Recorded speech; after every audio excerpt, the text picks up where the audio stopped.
Hi අද අපි හදන්න යන්නේ වටලප්පන්. ඒකට ඕනේ කරන්නේ බිත්තර, අකුරු, පොල් කිරි, කරදමුංගු,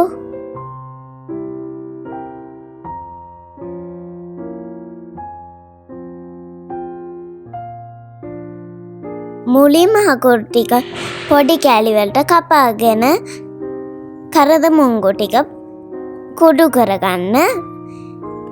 පොල් කිරි ටික ලෑස්ති කරගන්න.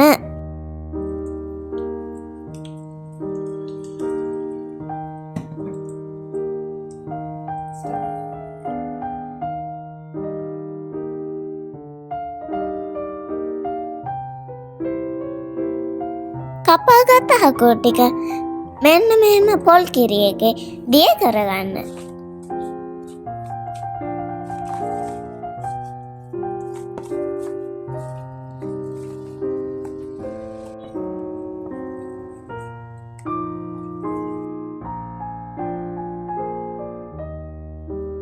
ඊට පස්සේ පෑන් එකක් ලිපෙන් තියලා සීනි ඇති 4ක් දාලා කැරමල් කරගන්න.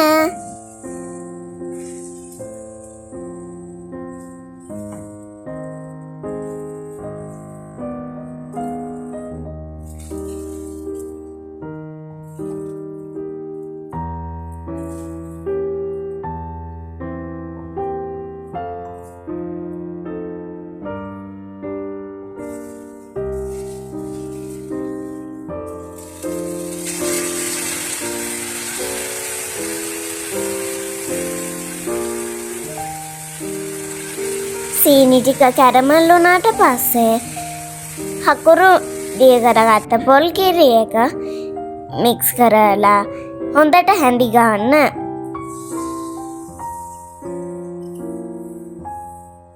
ඊට පස්සේ ඒ අකුරු මික්ස් එක හොඳට නිවෙන්න තියන්න.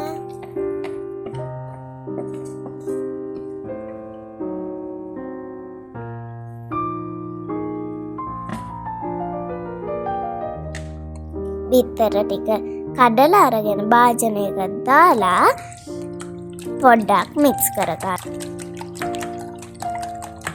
අකුරු මික්ස් එක හොඳටම නිවුණාට පස්සේ ඒකයි බිත්තර එකයි දාලා තව චුට්ටක් මික්ස් කරගන්න. වටලප්පම හදන භාජනයට මික්ස් එක දාලා විනාඩි 45ක් ස්ටීම් කරගන්න. දැන් ඉතින් වටලප්පම කාලා රහ බලන් තමා තියෙන්නේ. මගේ වටලප්පන් හදන වීඩියෝ එක බලුවට හැමෝටම ස්තුතියි.